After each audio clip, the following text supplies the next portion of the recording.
Halo, nama saya Intan Pujawati Lestari, NPM 19210016. Di sini kita akan membahas tentang pengembangan inovasi dan ekstrakurikuler PAI. Simak ya videonya.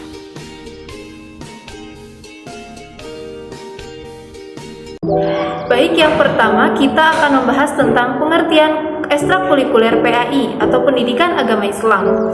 Yang dimaksud dengan kegiatan ekstrakurikuler pendidikan agama Islam atau PAI adalah rancangan atau usaha-usaha yang dijalankan dalam bentuk kegiatan yang dilakukan di luar jam pelajaran tatap muka, baik dilaksanakan di sekolah ataupun di luar sekolah, dengan tujuan untuk memperluas wawasan, pengetahuan, dan kemampuan yang telah dipelajari siswa dalam bidang studi pendidikan agama Islam atau PAI. Ekstrakurikuler merupakan kegiatan yang digunakan untuk mendukung keberhasilan pembelajaran PAI yang dilakukan secara kurikuler. Kegiatan ini sangat bermanfaat untuk mengembangkan religiusitas peserta didik, juga kepedulian mereka terhadap kondisi sosial budaya masyarakat di sekitar mereka. Di samping itu, kegiatan ekstrakurikuler sangat bermanfaat untuk membekali para peserta didik pelatihan untuk hidup bermasyarakat di kemudian hari, melatih untuk mengembangkan dan mengekspresikan diri sesuai kebutuhan bakat dan minatnya.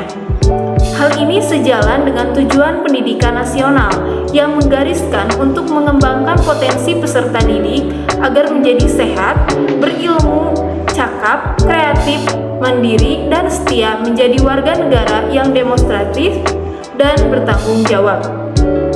Untuk mencapai pendidikan tersebut dibutuhkan kurikulum yang relevan dengan kebutuhan peserta didik, baik perkembangan intelektual, sosial, emosional, maupun perkembangan fisik peserta didik, termasuk di dalamnya pelaksanaan kegiatan ekstrakurikuler. Oleh karena itu, penyelenggaraan kegiatan ekstrakurikuler harus disusun secara terencana agar semua pihak yang terkait dalam penyelenggaraan PAI dapat berperan secara aktif mendukung tercapainya tujuan PAI agar penyelenggaraan program ekstrakurikuler berjalan efektif, efisien, dan terarah, memperoleh hasil sebagaimana yang diharapkan, maka harus dikelola secara terintegrasi dan berkesinambungan dengan program intrakurikuler PAI yang ada di sekolah. Adapun indikator keberhasilan dari kegiatan ekstrakurikuler terletak pada hasil pembelajaran kurikuler, di mana peserta didik dibekali dengan berbagai macam ilmu pengetahuan yang diantaranya melalui kegiatan kurikuler. Melalui kegiatan ekstrakurikuler, peserta didik diharapkan mampu mengembangkan bakat dan kemampuannya secara optimal, sehingga ia dapat mengapresiasikan dirinya sesuai dengan kebutuhan pribadi dan kebutuhan masyarakatnya. Kegiatan ekstrakurikuler PAI yang diselenggarakan oleh sekolah bertujuan untuk mencapai tujuan-tujuan kurikuler pendidikan agama Islam yang mencakup 7 pokok bahasan pelajaran, yaitu yang pertama ada keimanan, yang kedua ada ibadah, yang ketiga Al-Quran, yang keempat akhlak, yang kelima muamalah, yang keenam syariah, dan yang ketujuh tarikh. Pembahasan selanjutnya yaitu tujuan pengembangan inovasi ekstrakurikuler PAI. Adapun tujuan pengembangan dan inovasi kegiatan ekstrakurikuler PAI adalah yang pertama, untuk meningkatkan dan memantapkan pengetahuan peserta didik tentang pendidikan agama Islam yang telah dipelajari dalam kegiatan intrakurikuler. Yang kedua, meningkatkan pengalaman dan kualitas pengalaman peserta didik mengenai nilai-nilai ajaran agama Islam.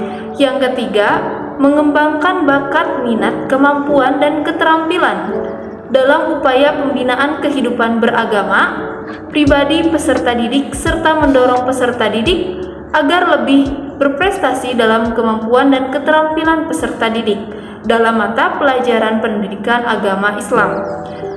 Yang keempat yaitu memberikan pemahaman pada peserta didik tentang hubungan antara substansi pembelajaran pendidikan agama Islam dengan mata pelajaran lainnya, serta hubungannya dengan kehidupan di masyarakat. Pembahasan selanjutnya yaitu mengenai hal-hal yang harus diperhatikan dalam pengembangan ekstrakurikuler PAI.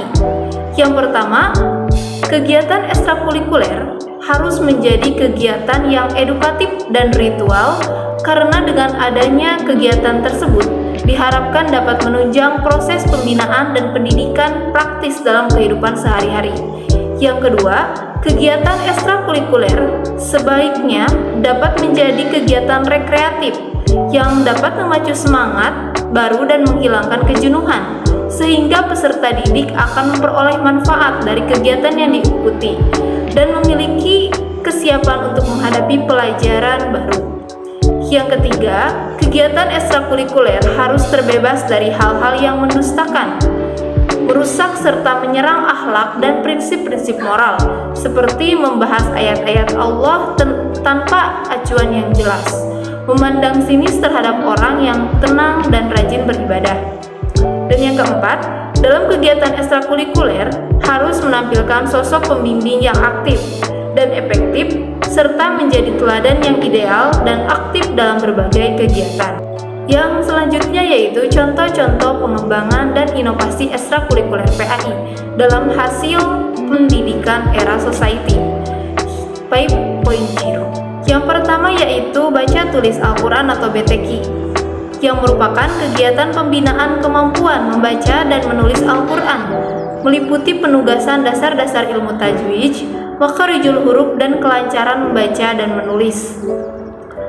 Sebelumnya, saat penugasan BTQ ini, pembina atau guru tersebut menugaskan kepada peserta didik untuk menulis ayat Al-Quran, dan hasilnya dikumpulkan langsung kepada pembina tersebut secara tatap muka.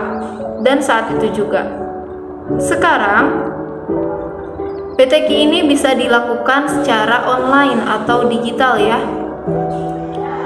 Jadi saat guru memberi tugas untuk menulis ayat Al-Quran, tidak langsung dikumpulkan secara tatap muka, tetapi difotokan dan dikirim melalui aplikasi WhatsApp atau yang sebagainya.